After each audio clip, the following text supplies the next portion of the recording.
This is Naomi Ackerman, coming to you from the Advot office in Los Angeles, California.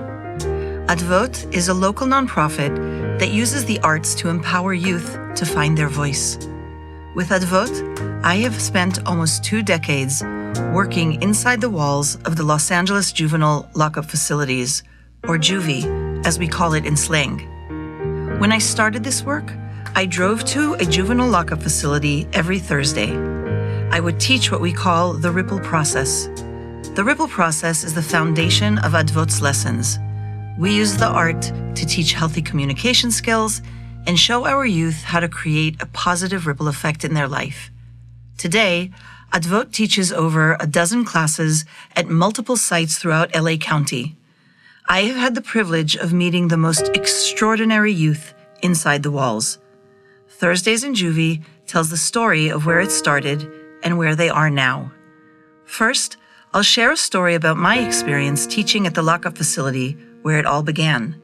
Then, we'll hear from a former Advot student or someone who was system impacted and has turned their life around in an inspiring way. I invite you to grab a coffee or a tea, take a walk, and listen. Listen to the voices of these beautiful young people. I am so happy you chose to join us today to experience the power of love, redemption, and change. This is Thursdays in Juvie, and now the show.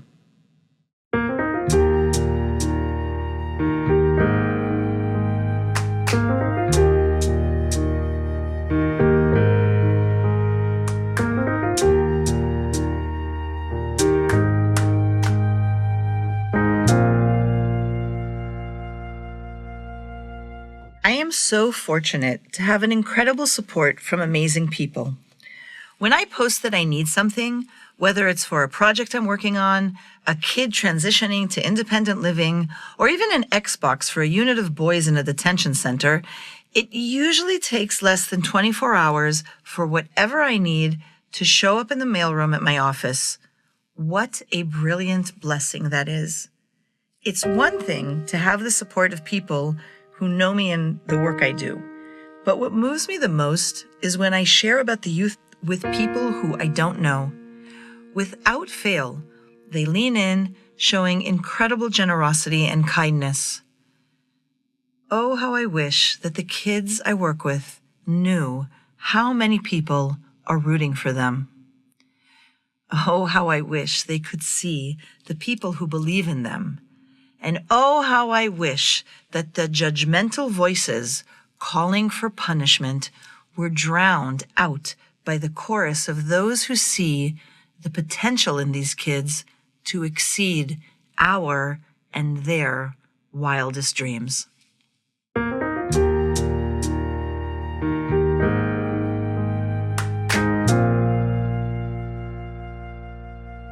What's in a bag? On Hanukkah years ago, my family went to Disneyland. As my daughters and I sat watching Aladdin, wishing a whole new world for Jasmine, I started to cry. I cried because I couldn't stop thinking about the girls I work with in the juvenile detention centers, Juvie as we call it, and how not one of them has ever had this, none of this. My 4-year-old who was sitting on my lap was curious. "Mommy, why are you crying?" I sniffle, not able to speak. "Don't worry, in the end, Jasmine will marry him." My 6-year-old chimed in, hello, Mommy isn't sad. She's crying happy tears because Aladdin and Jasmine get to fly on the carpet around the world. No, I thought, actually, these are not happy tears. These are tears for 14-year-old girls who are pregnant. These are tears for 10-year-old girls who are prostitutes. These are tears for girls who never sat on their mom's lap in Disneyland, and Jasmine was never, ever a part of their world. I decided that I would bring the girls in the lockup facility something from the land of make-believe, something so they would know that I was thinking of them. My 3 children are shocked when I tell them that I actually want to buy something in the store. "What?" they shout in unison. My 8-year-old speaks up. We've been coming to Disneyland with our passes all years, Mommy, and you never let us go in the store. You always say we're not buying anything. This is a little bit different, I tell them, and I explain to the girls what I want to do. And we go into the store. Okay, girls, I tell my daughters, let's find something that costs less than $5. After 10 minutes of searching, my 8-year-old says, Ima, it's not going to happen. There's nothing for $5 here. I have it, the 6-year-old yells. Let's get them Disney Gelt. These are chocolate coins wrapped in gold foil, which customarily is given on the holiday of Hanukkah. I turn around and I saw that she had already eaten half of the chocolate coins with the Disney characters on the wrapper. We get enough so that each girl can have 3 individually gold-wrapped coins. The cashier puts them in a bag, and on the bag is the castle from A Small World. My 4-year-old shouts, Mama, Mama, get each one of the girls a bag. It's so pretty, it'll make them feel special. I was a little skeptical that the store would be that generous, but I asked the cashier for 15 bags. She gladly gives them to me when she hears who they are for. At the juvenile detention center, the girls are overjoyed.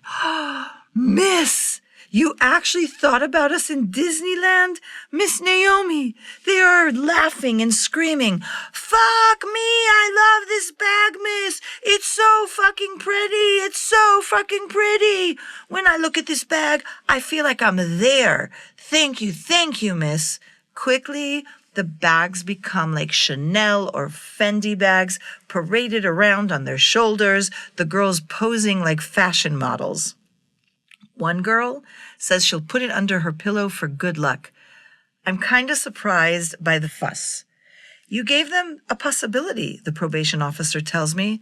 More importantly, you showed them that someone cares. No one does that for them. Just before I'm about to leave, a shy girl of 14, very pregnant, her tummy sticking out, folds the bag very carefully and puts it in her shirt inside her bra. Thank you, miss. I'm going to make sure my baby gets to Disneyland someday. Hell yeah. I'm going to take this bag and I'm going to fill it with all of my fucking dreams. She nods. She thanks me. She turns away and walks away. A bag with a picture of a castle. A bag that honestly can't be worth more than a few cents. Changed 15 girls' life that day. It changed my life also. Stay tuned for an interview with a system-impacted individual who's turned their life around in the most inspiring way. Don't forget to subscribe to the podcast to receive notifications about new shows. Join the Advot Ripple. Contribute at www.advot.org.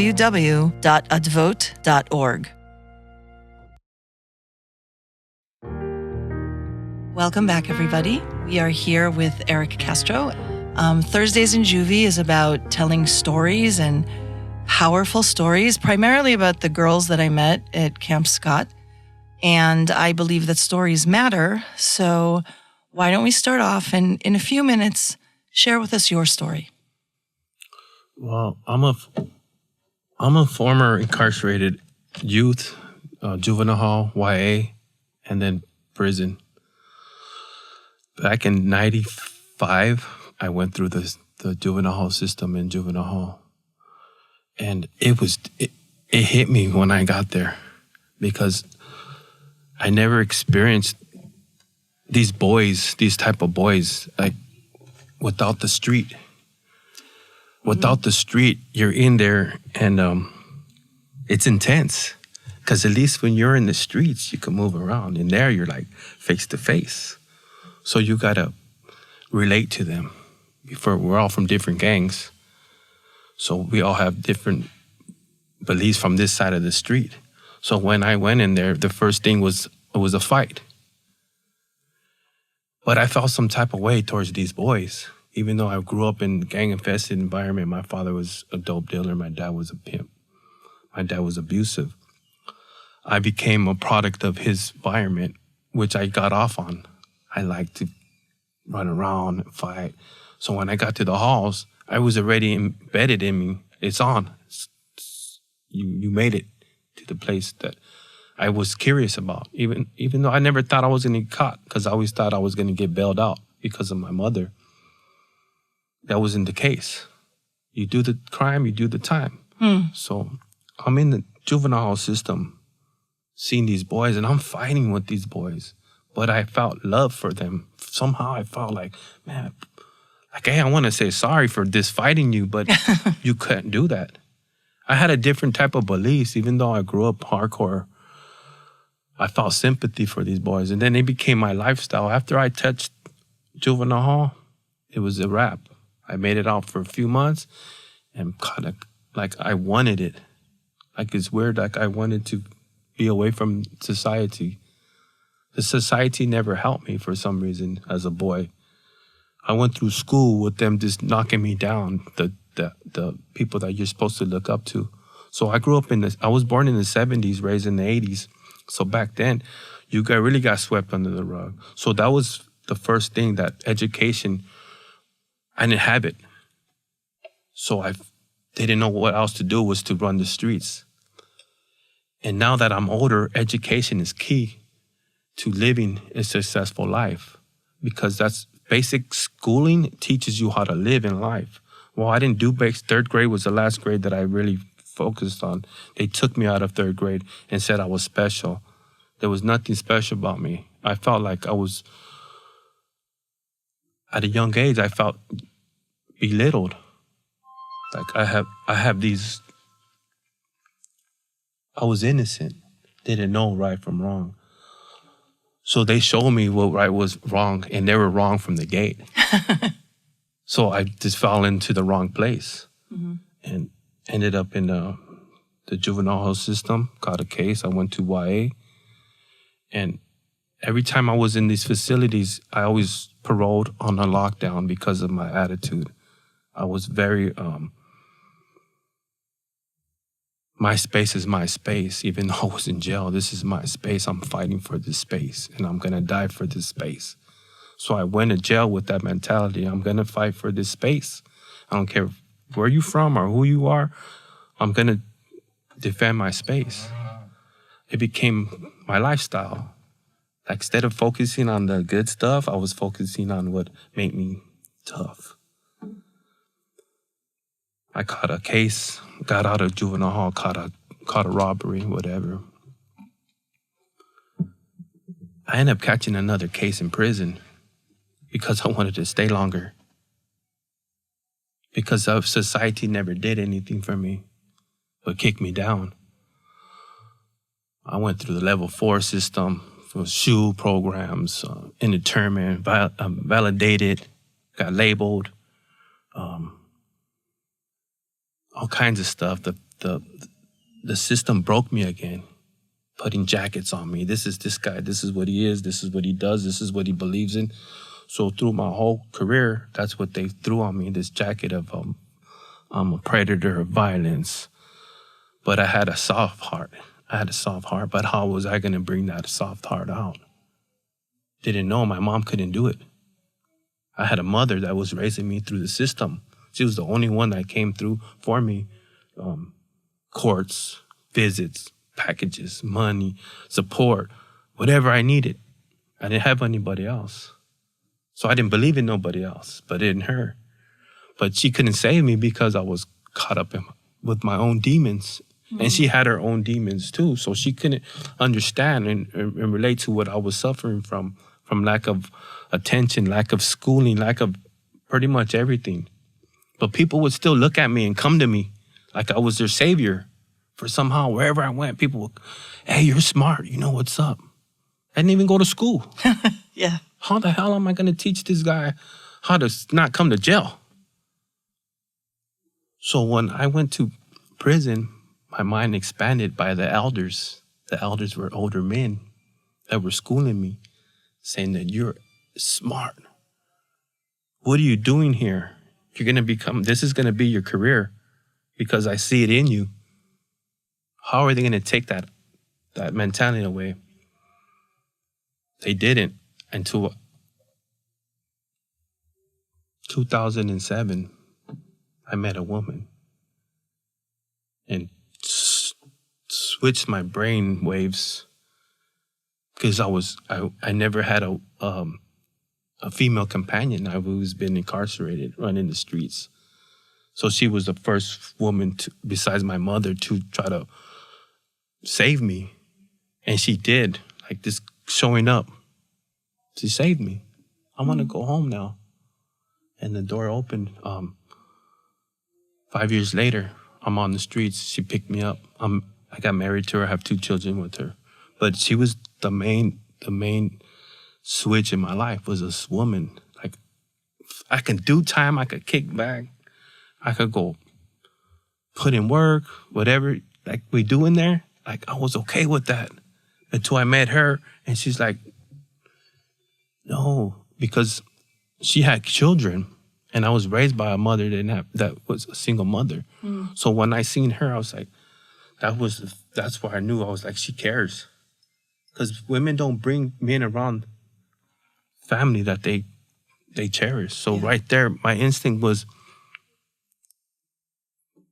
God send somebody. I think she saw that you also have a very special heart and that you care.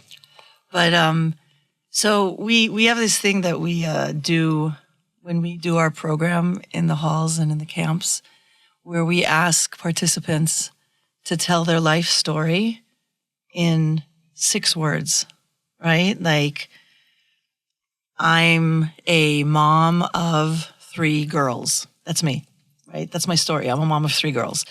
So think of 6 words, and we've had really powerful words said here, but think of 6 words if you had to, like, that beautiful story that you just told me now, that each part of it we could probably spend a lot of time talking about.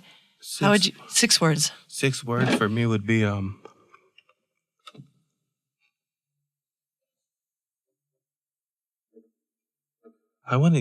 my mother and my father raised me as a strong boy. Oh my God, my mother, father raised me strong boy. Mother, father raised me strong boy. I love that. Yep. And I love that you don't have anger towards them and that you see them as positive. And I love that your mom raised you. I mean, you could have a lot of negativity over your dad, and you're choosing, I think the choice of negativity and the choice of positive is a choice that we make. And you have every reason to choose negativity. And one of the reasons that I chose you to come speak is that I'm so inspired by your positivity. And I'm really inspired that from the day that I met you in my class at Homeboy, you always wanted to come and give back. You cut hair, and you wanted to cut hair for the guys in the lockup facility. And how can I get into the lockup facility? How can I give back? And, a lot of people walk away from juvenile halls and, like, they never want to go back. And you were so always wanting and willing to go talk to the guys, and you would be such a role model for them, that you have a family, that you have a wife. So that's kind of like kudos to you on that. I really grew up in the hard knock life, the real hard knock life. And I see what it does to boys and women, especially the boys. Mm-hmm. Nothing good comes out of it. Death and prison. And I almost lost my freedom to that lifestyle because I was caught up in it. That woman that came that day over a bag of M&Ms did something to me. And she's been like the best mentor I've ever had. And she's like, you're capable. Nobody's expressed it, those little small, hey, you're good at that. Really? I'm good at that? Oh, thanks. And I just ran with it. And she's watching me run with the ball, playing whatever hoops I had to go through. I did it because she believed. It wasn't nobody else. Like, it's not corny. It's a true love story. No, that's great. It's not. First of all, can we just take a minute and say that corny is great? Corny's not bad. I'm not used to being around corny people because I lived in a room that lived like this, looks like this, and you cannot be corny. Don't diss this room. It's okay. But what's really what I love is that before each interview, like the way that the format of the podcast is that I read a story, and the story that I read before I interviewed you is called "What's in a Bag." And I share how I went to Disneyland with my children, and I brought little chocolate coins in a little Disney bag, like that had the castle of A Whole New World for the girls up at Camp Scudder. And that like changed their life, right? Because I thought about them, because I saw them. And without even knowing, this connects to your story, because I really believe that when someone feels seen, then they can thrive. And I was going to ask you, when did you feel seen? And you actually answered it beforehand. But I think the importance of this woman seeing you or giving you a bag of M&Ms and showing that you care, that she cares. And it's really important for me, for people who are listening to this, to understand that change doesn't happen because you give $1 million. Not that I don't want $1 million, right? And not that we don't need funding, but people are always so afraid to get involved with kids who are in the system. And I think they don't understand how simple it is to make a change. That you really don't need a lot to be a change maker. It's about paying attention. It's about a little bag from Disneyland or a bag of M&Ms. And you talked about how pivotal it was for someone to see you. So can you talk about that a little bit more? I wasn't looking. It happened, and it just happened. And I said, there's that door opened. Mm-hmm. So I said, I put my foot in it, because you have to take risk. You gotta go for what you feel that's right for you at the moment. And my mom couldn't find it. She would come in and she was depressed as well as I was. So we got two depressed people trying. Mm-hmm. You can't lift somebody up. So this girl comes, and it wasn't her way she walked. It was just her that, like, I felt something connect, power, whatever it is. Because when you're in a room and you get, like in the county jail on Christmas, they'll give you a bag of candies, and that changes people's minds right there. You're like, yeah. These people just gave me a bag of candy and stuff, and people that come from those type of environments, they need that. That's what they hold on to. The smallest little things in life is the care part. Like, even though we're facing time, there are people from the outside. They're caring. So for me, I want to be part of that care, because I was that little boy and that man in there looking for that care. He would from like a sheriff comes, and he just turns into you and goes, "Man, I believe in you." And just the smallest little things like that matter. It's not even coming from your own kind. It's coming from the people that are outside in the world coming in to see you. And I got into an altercation. It was in the sheriff. At first, he was trying to act tough with me, and then he seen what I was about. And when they brought me back, like, deep, he looked and he goes, "Are you okay?" Yeah. And he cared, because just for people who are listening to this, you are a tall man, looks very strong. Like, no one would think you're not okay, right? Like, just looking at you, people would think, "Oh yeah, I feel bad for the other guy," right? Because you're a strong, big man.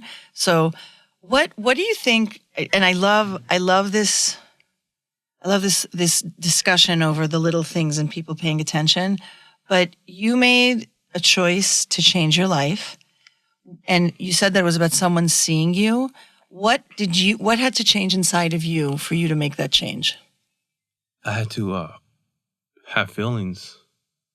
So I developed feelings for people. Like, I lost that feeling because people gave up on me. Mm-hmm. So I gave up on myself.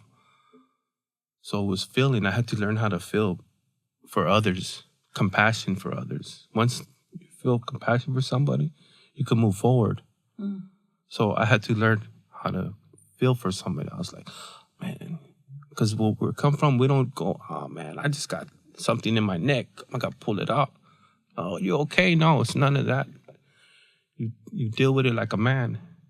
So I was brought up in that type of world, and you have to learn to have feelings. So for me, it was feelings. Like I had to feel for this woman that cared for me this whole time. My mother's, it's my mother. I'm always feel for her. But this woman that didn't know me, she felt for me. So I want to get between them cracks in them walls and let them know we're still here and we're still validated for human beings. I love how that inspires you to give back. You know, one of the things, and I think you do other things, is that Eric cuts hair. Yes. And he's a barber. And I think I've known you for like 3 years already, or 2 years. And every time he sees me, when am I going to the camps? When can I go cut the guys' hairs? And I love this concept of giving back, because I really believe that we're as strong as what we give, yes. not only as what we take. And you have every right not to want to give back. The system was not kind to you. So I love, you know, we talk about our voices. The slogan of Advot is your voice is your power. And I really feel that your power is the power of wanting to give back. And even when you weren't allowed to come back into the camps, you're like, ask them, can I come? Can I do the haircuts? And that's beautiful. And can you talk a little bit about why giving back is important to you? I remember I got invited. I was on parole, high control parole. And I'm going through school, barber schooling. And people looked up to me in there. And I wasn't even fully developed with my skills. But people followed me. So they always picked on me like, hey, we're going to the juvenile hall. And you got clearance. You're on parole. You're going in. I'm going in. Let's go. So they focused on the kids that were fighting life. That day, I wanted to cry for them, but crying ain't gonna solve it. But they were all waiting for me. All the black kids, all the SA kids, they didn't want haircuts from the other men. They wanted to sit down and hear what I had to say. Mm. That's what they're waiting for. Even the staff were like, "Thank you for like." I would talk to them like I was, like a coach, and I played baseball and I got coached. I remember those times when certain men would come and be like, keep going. So I wanted to feel even though the system, they belittled me, degraded me, it didn't define me. It made me see what they were up to no good. Yeah. So as a fly on the wall, I got to see it. So now I can get back and help those people that can get out of that. Like, you're not caught up in it. You can get out of it. There's a way to get out of it, and it's by you having feelings and caring for yourself, and communicating. They don't know how to communicate, so our job is to teach them how to communicate. Well, that's the entire premise of my organization, is teaching communication and relationship building. And I love this idea of being a coach for these guys. I really want people who are listening to this, I want to coach them in how to support people who are making a change. So what do you think, like someone who's coming out of the juvenile halls, someone who's listening to this, what can society do? What can people do to support people like you, people like the guys in the halls, when they're on this really difficult journey? You've shared with me, you need to find a job, you need to find a place to be. Like, how can society? Well, got to start with the courts in the system. They got to be willing to help those that have chance. You can't always lock them up. Find a way. They did that for me, and they found a new program. It was diversion. And they worked the program out. And the program that I found was Homeboys. Okay, let me go to Homeboys and let me work on myself and let me educate myself first and foremost. Like, those are the keys. So we got to volunteer in these programs all over the world, find these programs to either donate your time, be a voice, support those systems, because that's what helps. Even the courts need to find a system for themselves. Yeah. And the people have to be part of that system, because that's what counts, our voice. So when you get convicted, you look on the panel and there's 12 American people on that panel. They're the ones that get to vote on if you're guilty or not. So the people are the ones that you have to go to support these groups. Homeboys, your own voice is your power, or whatever that it is. It's the groups and communicating and having this is other advocates I go through. It's how they care. I'm part of their sport. I love them. So they're asking, how do we support that type of group of people? Well, it takes the community to pass on all these, the information. So we can go to one place to find out where these programs are for these kids and where they can get nurtured, schooling, a warm bed, a warm meal, a haircut, a shower. Yeah. Well, Homeboys is one of them. I read somewhere, and I use this sentence a lot, that we should, instead of punishing people for actions that they did because of their trauma, we should treat what happened to them because of the trauma, right? Like, a lot of these youth have had such terrible trauma, and it's really about, and I echo what you said, is creating spaces, creating places, like where we are right now. This is a whole radio station and a whole organization, the Boyle Heights Arts Conservatory, that does art and broadcasting and give things, give places, give resources. And it's not, resources doesn't just mean money, but creating systems that rehabilitate. And you use the word diversion that not everybody knows. We want to divert youth from the path that they're on and divert them to a path of possibility. Divert them to a path of the arts.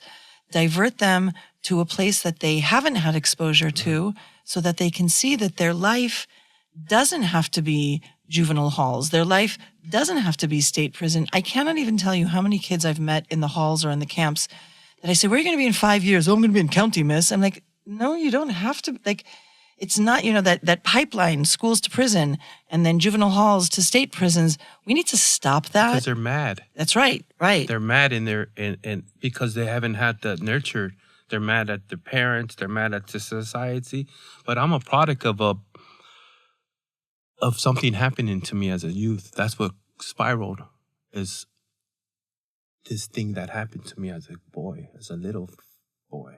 And you never took care of it. I didn't. And you were never healed from it. And instead of taking care of a traumatic thing that happened to you, you were punished because you acted out because of that trauma. And what society lacks to see many times is that there's such a big story behind every story. Nobody wants to be judged for But you could save them. Yeah, absolutely. You could save them absolutely. They didn't save me. They could have. I ended up becoming bad. Yeah, but can I say something? You saved yourself. Because you saved yourself, which is that's like, wow. There was something in me that I always felt that I wanted to be somebody, and I could be somebody, even from in jail. I always wanted to be somebody as a child. Even the people that didn't help me, I still wanted to be somebody. I said, I'm not going to stop until I become somebody. Even if I go to jail, I come out, I'm going to be something. One of the questions that we ask is, so Advot's motto is your voice is your power. So I think I know what your answer is going to be, and I'm going to tell you that I don't think it's right. Like, who gave you your voice? How did you find your voice? I found it on my own. I thought you were going to say that it was the woman, but I'm happy that you said it, because I was going to say, no, you found it on your own. You have to pursue that woman. You can't just go. You have to communicate. So obviously I communicated well enough for her to understand me, to want to relate with me. So as I'm sitting in cells, I'm educating myself with knowledge, self-help books. I couldn't go to school. I was always on lockdown. So I would get a lot of books sent in, and I would just read whatever little thing that I can get. So that would make me want to change. It's reading. You're the second person who's talked about reading. And we're going to be wrapping this up now. And I want to say, first of all, thank you so much for being here. And I'm hearing a few really important things. For the people who need to change, it's about reading, believing in yourself. Reading is knowledge. Reading is not, and knowledge is power. Mm-hmm.